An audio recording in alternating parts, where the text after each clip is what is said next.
He's that good, though. No, he's not that good, Witty. You don't think Alexander Isak is that good? He's playing for Newcastle. He's won 1 trophy.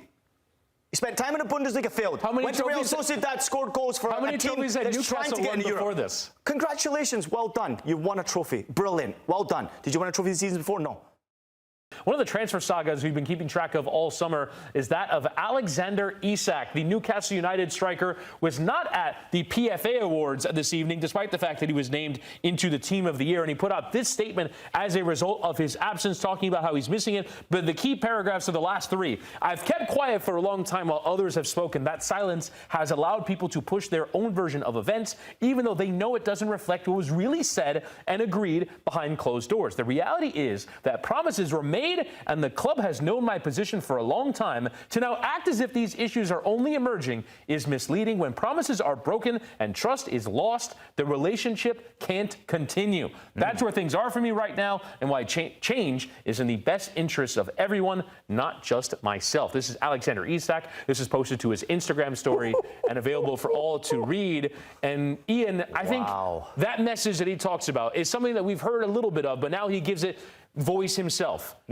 Promises not being kept.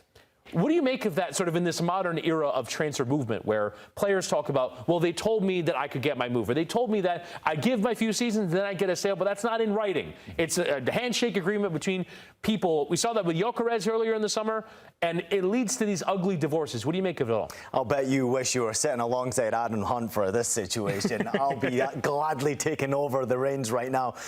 Listen, it's interesting, and obviously we live in a generation which is a social media generation, and we live in a generation where these footballers are no longer earning their paycheck for salaries. They're earning their paycheck because they're multi-millionaires, adding to their incredible amount of net worth. There's no pressure on players anymore, so they can pretty much say what they want and do what they want. We're living in a player power world. However, in this situation, Alexander Isak either ill-informed or been informed by his representatives that there is the majority of a chance that he will get that move to Liverpool, and if he sits out, he will be forcing that move to Liverpool, so that would be the advised move to make.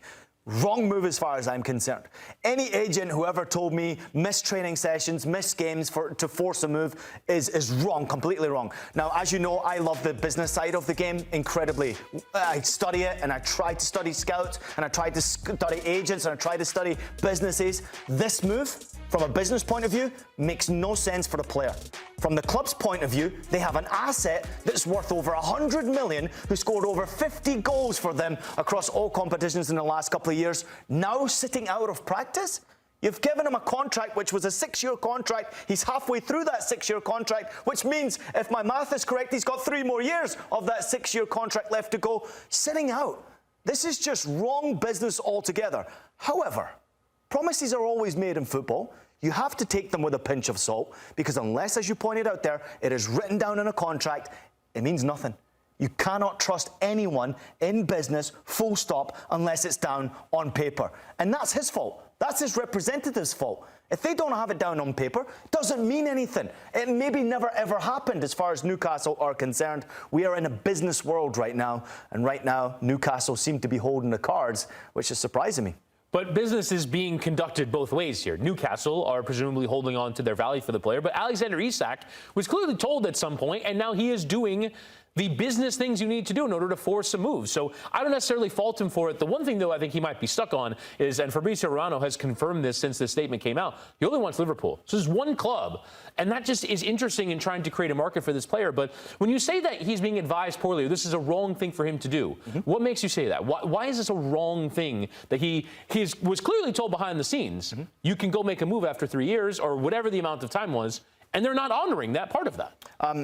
Do you get a paycheck when you come to work? Yes. Yeah, and what does that mean? You have to turn up to work and do a job, right? Correct. To receive your paycheck. He doesn't. He receives his paycheck full stop. If this goes long and he holds out longer, eventually it will go to the PFA, and of course it will go to the FA, and they'll have to handle the situation. But I do think that he's just trying to overforce this move aggressively, ill-advisedly so. Now, promises are promises, and it's amazing that we live in this social media world where players' voices can be heard, and I feel sorry for him. If promises were made towards him, I feel very sorry for him that those promises weren't fulfilled. But think about 3 years ago, who's in charge and who's running Newcastle? those faces sometimes have changed. And at Newcastle, they've definitely changed behind the scenes. Who's running the club from a CEO point of view, who's running the club from obviously just under leadership.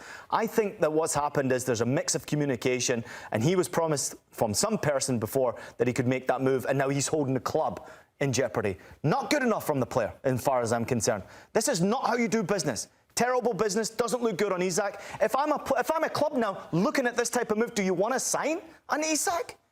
I wouldn't. He's that good, though. No, he's not that good, Witty. You don't think Alexander Isak is that good? He's playing for Newcastle. He's won one trophy. He spent time in the Bundesliga, failed. How many Went to Real trophies? Sociedad, scored goals for How many a team trophies had that's trying to Newcastle get won into before Europe. this? Congratulations, well done. You won a trophy. Brilliant. Well done. Did you win a trophy the season before? No. It's about success and proving it at the highest level. If you don't prove it at Liverpool or Arsenal or the top teams in this league, you've got no chance. I wouldn't want to sign him now. I'm just going to throw that out there. Would Liverpool not be the prohibitive favourites with Alexander Isak in the team? Would they be the favourites? They're the favourites without him. Did you see enough from Ekitike that they needed this guy? Would you play Ekitike over this guy now? No. You would play him over Ekitike? Correct. Good luck with that. Well, that's what Liverpool, that's their decision for them to make. But either way, it puts out that statement, and we'll see what that turns into in the future.